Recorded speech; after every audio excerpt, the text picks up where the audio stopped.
Assalamualaikum warahmatullahi wabarakatuh. Nah, hari ini teman-teman kita akan membahas jadwal ya.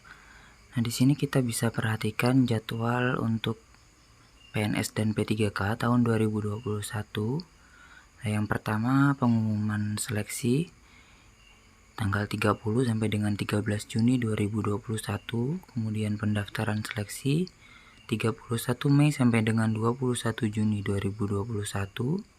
Seleksi administrasi dan pengumuman hasilnya 1 Juni sampai dengan 30 Juni 2021. Masa sanggah 1 Juli sampai dengan 11 Juli 2021. Pelaksanaan SKD CPNS Juli sampai dengan September 2021. Seleksi kompetensi P3K non-guru Juli sampai dengan September 2021.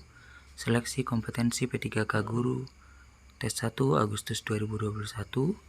Tes 2 Oktober 2021, tes 3 Desember 2021. Pelaksanaan SKB CPNS September sampai dengan Oktober 2021. Pengumuman akhir dan masa sanggah November 2021. Nah, selanjutnya ini jadwalnya belum dipastikan ya teman-teman, karena kita perhatikan jadwal tersebut dapat disesuaikan dengan kondisi. Untuk ketentuan umum P3K, yang pertama, setiap warga negara Indonesia dapat melamar menjadi P3K dengan batas usia paling rendah 20 tahun dan paling tinggi 1 tahun sebelum batas usia tertentu pada jabatan yang akan dilamar. Yang kedua, pelamar tidak pernah dipidana dengan pidana penjara 2 tahun atau lebih. Yang ketiga, pelamar tidak pernah diberhentikan dengan hormat ataupun dengan tidak hormat. Yang keempat, pelamar tidak menjadi anggota atau pengurus partai politik manapun. Yang kelima, pelamar memiliki kualifikasi pendidikan sesuai dengan persyaratan jabatan. Yang keenam, pelamar memiliki kompetensi yang dibuktikan dengan sertifikasi keahlian. Yang ketujuh, pelamar sehat jasmani maupun rohani sesuai dengan persyaratan jabatan yang dilamar. Yang kedelapan, calon pelamar hanya dapat mendaftar pada satu instansi dan satu formasi jabatan.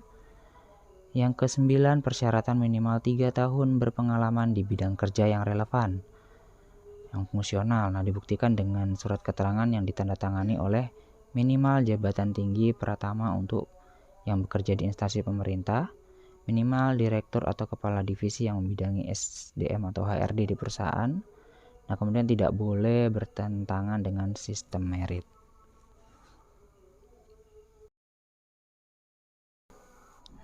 Nah, untuk rencana tes kompetensi P3K tahun 2021 terdiri dari tes kompetensi, kemudian tes wawancara. Untuk jumlah soalnya, kompetensi teknis 70 sampai 100 soal, kompetensi manajerial 20 sampai 30 soal, kompetensi sosiokultural 10 sampai 20 soal, tes wawancara berbasis komputer 10 soal. Nah, untuk waktunya sendiri di sini untuk 3 tes kompetensi 120 sampai 160 menit ya teman-teman.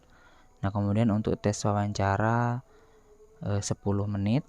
Nah, tipe soal untuk kompetensi teknis pilihan ganda berjumlah 5 benar salah.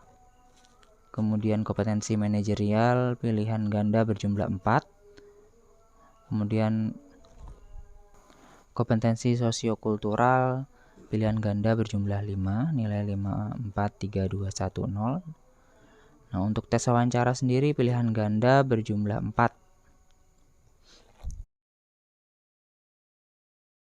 Ketentuan P3K guru, peserta yang berhak untuk mendaftar seleksi P3K guru tahun 2021.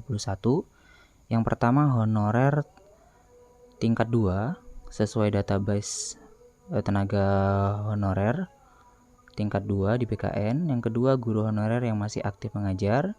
Yang ketiga, guru yang masih aktif mengajar di sekolah swasta yang terdaftar ya di Dapodik tentunya. Yang ketiga, guru yang masih aktif mengajar di sekolah swasta. Yang keempat, lulusan pendidikan profesi guru ya, P3 atau PPG. Nah, tes akan dilaksanakan sebanyak 3 kali. Verifikasi administrasi dilakukan berdasarkan Serdik. Lalu sertifikasi pendidik dan kualifikasi pendidikan merujuk SE ya, Direktur Jenderal Guru dan Tenaga Pendidikan Kemendikbud. Untuk alur pendaftaran, tentunya yang pertama ada verifikasi berkas oleh Kemendikbud. Kemudian pada tes pertama tidak dapat melamar ke instansi lain. Jika formasi tersedia dan serdik atau kualifikasi yang bersangkutan sesuai, harus melamar di formasi tersebut. Nah, jika formasi tidak tersedia dan atau serdik atau kualifikasi yang bersangkutan tidak sesuai, dapat melamar di formasi lain di instansi tersebut. Kemudian di tes kedua, peserta memilih kembali formasi di instansinya yang masih belum terisi sesuai serdik atau kualifikasi. Yang kedua, peserta 1, 2, dan 3 tidak dapat melamar di instansi lain. Peserta 4 melamar di instansi sesuai dengan domisilinya. Diambil nilai tertinggi antara PG1 dan PG2 ya. Nah, untuk warna nomor 1, 2, 3 sudah dijelaskan. Untuk nomor 1 yang warna hitam, honorer atau tenaga honorer tingkat 2, kemudian yang oranye guru honorer di sekolah negeri, yang biru guru di sekolah swasta, yang merah lulusan PPG.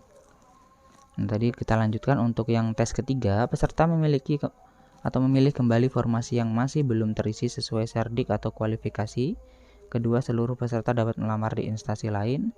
Yang ketiga, diambil nilai tertinggi antara PG1, PG2, dan PG3. Kemudian pengisian formasi kosong. Setelah tes ketiga, formasi yang masih belum terisi dapat dilakukan optimalisasi pengisian formasi kosong. Pengisian formasi kosong dilakukan berdasarkan ranking penilaian sekolah yang akan ditentukan Kemendikbud. Berikutnya jenis-jenis tambahan nilai atau afirmasi ya, berdasarkan yang pertama jenis tambahan nilai atau afirmasi berdasarkan serdik atau sertifikat pendidik. Nah, ini 100% dari nilai maksimal kompetensi teknis. Berlaku untuk semua peserta yang memiliki serdik yang linear dengan formasi yang dilamar.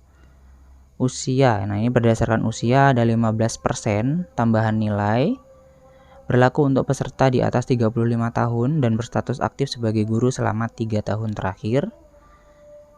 Yang ketiga, disabilitas. Nah, ini 10% dari nilainya. Kriteria guru yang bisa melamar akan disiapkan oleh Kemendikbud, kemudian verifikasi akan dilakukan oleh Kemendikbud dengan metode verifikasi video. Nah, guru honorer, tenaga honorer, ini ada tambahan 10%. Peserta terdaftar di database tingkat 2 dan berstatus aktif sebagai guru selama 3 tahun terakhir tentunya. Demikian pembahasan P3K untuk jadwal dan lain sebagainya.